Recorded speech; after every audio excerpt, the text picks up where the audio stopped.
Ya, Alhamdulillah kita sudah masuki kembali di segmen 3 hari ini. Tentunya masih dalam program Majelis Sore, majelis kita semua. Sufi Healing ternyata begitu menarik ketika kita membahas ataupun juga dijadikan sebagai salah satu ilmu yang terutama. Ternyata aktivitas tersebut kita jalankan setiap harinya. Karena kan kalau kita bicara makan tadi Pak ya, ini kan aktivitas yang kita jalankan sampai kita meninggal tentunya. Benar. Dan tentunya kalau ilmu parenting hari ini ketika menjelaskan kepada anaknya, anak itu harus happy ketika makan karena jangan sampai pada saat dia makan pun juga merasa terbebani ataupun juga merasa dipaksa sehingga proses dia makan pun juga merasa kayak semacam beban begitu. Nah, apalagi kalau kita tadi melihat ya begitu ya pada saat pemilihan, pengolahan dan hingga penyajian ini begitu diperhatikan. Kalau kita sering dengar begitu ya yang namanya makan terutama kita kan kalau dalam transaksi Banjar Pak, terutama kalau mau beli makanan pasti ada yang namanya akad, tukarlah dan juallah. Kalau kita beli kadang ketika penjualnya ini tidak menyahut dengan apa yang kita ucapkan, bahkan disarankan untuk 3 kali kita mengulang dari akad tersebut sampai si penjual tersebut mengucapkan akad yang kita harapkan begitu. Nah, seberapa penting sebenarnya proses ketika kita mau beli sesuatu dan kemudian juga sebelum kita konsumsi bayar lebih dulu sebelum memakannya, Pak? Oke, itu bagian dari kehati-hatian biasanya. Karena kan tadi bagi seorang muslim ya secara umum tadi ya, dan seorang sufi secara lebih khususnya itu yang namanya makanan ini kan bagian awal ya untuk bagaimana nanti aktivitas bentuk jiwa kita yang bagus ya. Ya, kalau kita bicara mengenai kebiasaan dari diri kita, terutama khususnya warga Banjar Kalimantan Selatan pada umumnya begitu. Kalau kita bicara mengenai pada saat mau transaksi jual beli makanan, kadang kan kita menunggu untuk proses respon dari penjual ketika kita mengucapkan akad, dan begitu penting sehingga bahkan dianjurkan untuk 3 kali mengulang, dan kemudian juga begitu pentingnya untuk bayar dulu sebelum makan. Bahkan kan kadang ada sebagian dari para pedagang yang menolak untuk kemudian mempersilahkan makan dulu baru bayar begitu. Bagaimana tanggapannya dalam proses Sufi Healing? Itu bagian dari kehati-hatian. Jadi kehati-hatian bahwasanya makanan yang kita makan tuh harus kepemilikan yang tam, kepemilikan yang sempurna ya. Jadi kalau ibaratnya kalau kita beli makanan itu sudah kita miliki, bukan punya orang lain ya. Karena tadi kan dampak dari makanan sangat kuat kepada jiwa kita, kepada diri kita, yang itu juga berpengaruh kepada karakter dan aktivitas yang kita kerjakan. Itu bagian dari kehati-hatian yang dan itu memang cukup disarankan sebenarnya. Ini barangkali mungkin terkait dengan ini ya, dengan dengan kebiasaan di tempat kita tinggal ya. Kan ada kebiasaan tuh sudah paham, cukup misalnya makan dahulu baru kemudian dibayar, kebiasaan.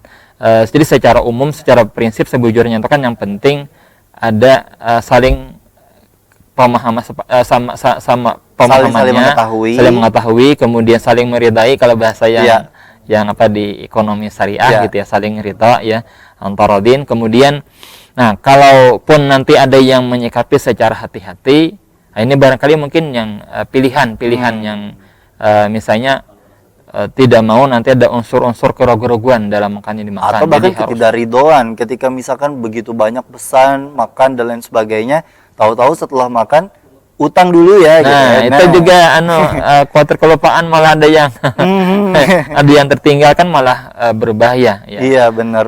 Karena kalau kita menyantap makanan yang diharamkan itu resikonya besar ya kepada jiwa kita, kepada jiwa kita. Nah, itu yang kemudian nanti diperhatikan sangat kuat ya oleh kita, saya kira umat Islam secara umum, terutama kita di Banjar ya, yang tadi kan kental dengan aspek sufistiknya, keislaman yang sufistik. Jelas itu diperhatikan sangat kuat ya.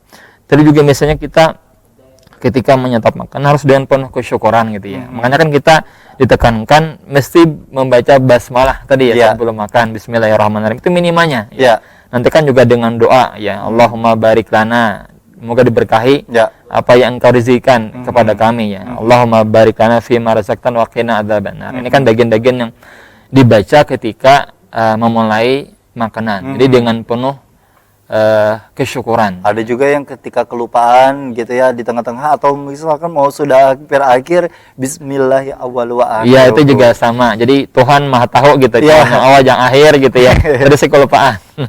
Nah, setan melupakan diri saya gitu untuk Baik, membaca Masya Allah. Nah, Iya. kalau kita bicara mengenai kondisi itu sendiri kan memang kebiasaan yang sebenarnya harus dibangun, terutama Iya. mungkin untuk generasi-generasi selanjutnya, mungkin generasi dini yang sebenarnya harus ditanamkan agar kebiasaan tersebut tidak lagi dijadikan beban dan mungkin tentunya juga menjadi bagian keseharian malah begitu. Iya. Nah, apa sebenarnya outputnya, Pak?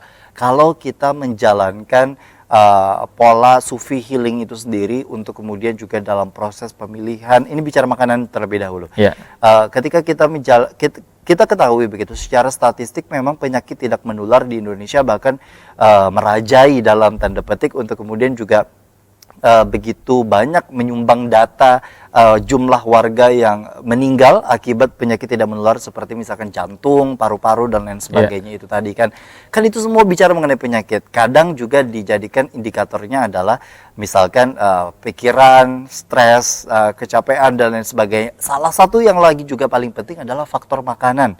Faktor makanan seringkali disalahkan ketika seseorang misalkan sampai meninggal dunia sebelum akhirnya dia kemudian padahal misalkan sudah melakukan aktivitas olahraga dan lain sebagainya. Bagaimana sebenarnya? Kita sebagai seorang muslim ya kan memahami ada banyak misalnya ajaran Nabi tentang makanan gitu ya. Misalnya kata Nabi cukup bagi anak Adam itu sepertiga isi perutnya gitu, diisi dengan makanan, minuman sepertiganya lagi dengan udara gitu ya. Kemudian penyakit itu bersumber dari perut. Kan berarti dari makanan nih kalau kita nih ya, kita turunkan gitu ya. lagi ya. Jadi sumber penyakit berarti dari makanan kalau begitu ya. Oleh karena itu perhatian terhadap konsumsi makanan sangat penting. Tadi kan mulai dari pemilihan makanannya, kemudian pengolahan sampai ke penyajian dan menyantap makanannya. Itu bagian-bagian dari yang dilewati. Jadi memang outputnya apa sih yang mau yang diperoleh gitu ya dengan ini kan baru satu aspek ya dari sufi healing makanan. Dan jelaskan yang namanya makanan merupakan input awal bagi jiwa kita ya. Para sufi dan kita saya kira juga umat Islam secara umum itu kan menghendaki agar jiwa kita jiwa yang bersih, jiwa yang tentram, jiwa yang tenang. Tadi kan pikiran yang tidak yang bisa membuat penyakit ya, jiwa yang tenang. Oleh karena itu kemudian maka perhatian terhadap makanan itu sangat penting. Makanannya karena itu tadi akan melahirkan pikiran tenang itu tadi. Iya, jadi perhatian karena nanti kan jiwa kita ini kan dibangun dari apa yang kita makan, yang kita asup ya, yang berupa makanan. Oleh karena itu ketika yang dimakan ada halal, ada baik, dipanjatkan dengan doa ya agar berkah, kemudian dengan tata yang sesuai dengan aturan keseimbangan gitu ya dalam konsumsi makanan, nanti yang jelas secara jiwa akan mudah untuk kemudian dipoles menjadi seorang yang seorang yang menuju Tuhan gitu ya, untuk mendekati Tuhan. Itu sebenarnya menjadi orientasi awal kalau di kalangan sufi ya. Taqarrub ilallah, dekat kepada Tuhan.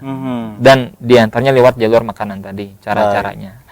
Nah, kemudian secara fisikal kita paham kemudian ternyata itu dampaknya kuat juga buat fisik kita. Ya, memilih makanan yang seimbang, menjaga imunitas, tidak berlebihan dalam makan. Jadi kalau makan berhenti sebelum kenyang, makan kalau sudah lapar. Itu kan bagian dari itikad atau itikad dalam hal konsumsi makanan. Baik, nah kita akan bicara mengenai seputar pola pikir yang kemudian juga bicara mengenai aspek-aspek selanjutnya dalam sufi healing di segmen terakhir nanti di Majelis Sore. Tetaplah bersama kami dalam program Majelis Sore, Majelis Kita Semua.